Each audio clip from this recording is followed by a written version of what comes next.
This was at the Bel Air Country Club shortly before we left for Washington.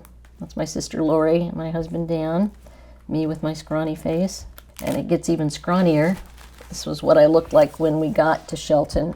And if you look really carefully, you can not only see the angular look to my face, but even my hip bone sticking out of my pants.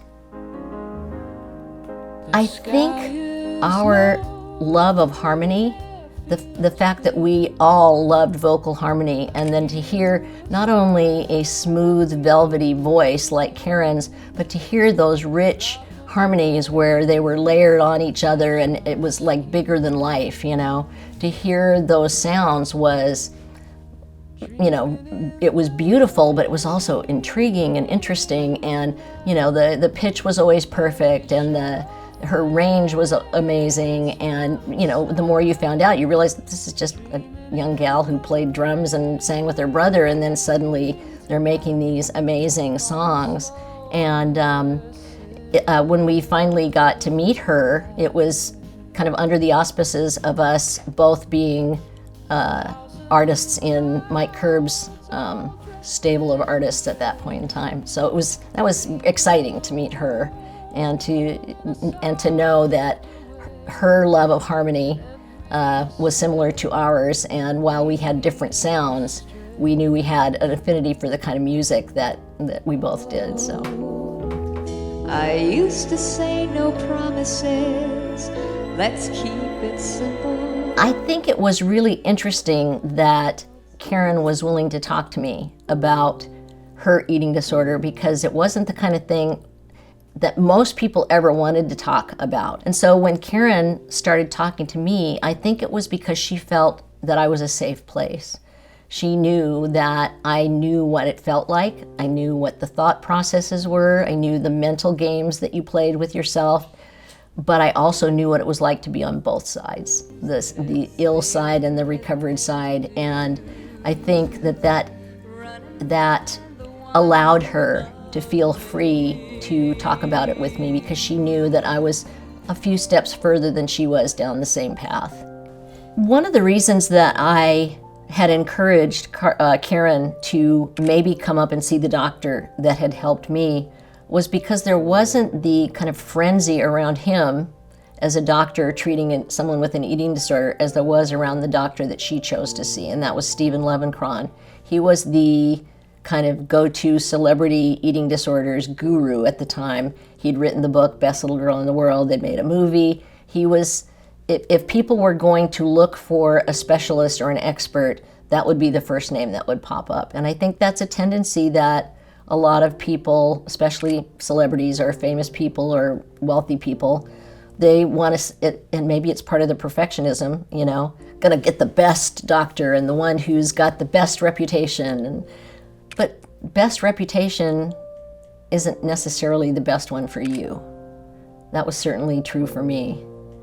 And I really was trying to encourage her to maybe consider other options, but she stuck with her doctor, and her choice, I mean, it's her right to do that.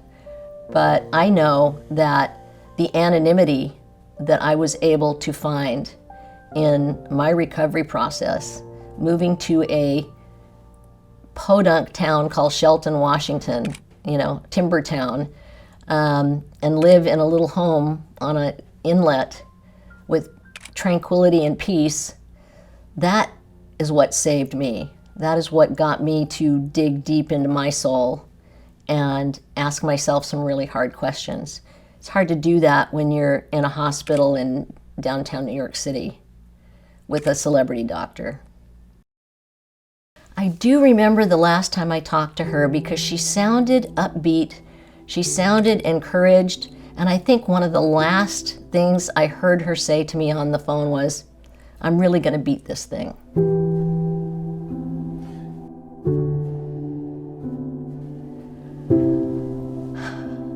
It hadn't been that long since I had spoken to Karen when I got the word that she had passed away. And it hit me like a punch to the gut. I remember I was standing in my kitchen in my house, And I heard it on the radio or read it in the newspaper, I forget which, but it was like, how can this even be possible? I had had such high hopes for her and been encouraged by our last conversation and thought, you know, wouldn't have been my first choice to go to New York and be in that environment, but hey, she's determined, and that's really the most important thing, right? And then to hear that she had terminated her therapy and gone back to California, and what I heard was she went back to some of the same doctors that had prescribed diuretics and some of the other things, and her heart was already weakened. And to terminate therapy midstream, your body is already going through strains. When you start to gain weight after you have been anorexic for a long time, especially if you're not an exerciser and especially if you abuse Ipecac, that is going to be a strain on your heart. And if you add to that diuretics and whatever other stuff that those doctors gave her, it's a bad combination. You can't expect to keep straining your body to that degree and not have it say, I'm done. Good afternoon. Here's the latest at 4. Karen Carpenter died this morning at 9:51, the victim of cardiac arrest. The Grammy Award-winning singer with the mellow voice was only 32 years old. With her brother Richard... It's hard to know exactly how Karen's death impacted the general public. I know that there was an outcry. There was a massive sense of grieving, not just among her fans, her avid fans, but everybody that loved her voice and loved their music. It was like, how can somebody that seemingly that pure and that perfect vocally be gone? It's hard to reconcile.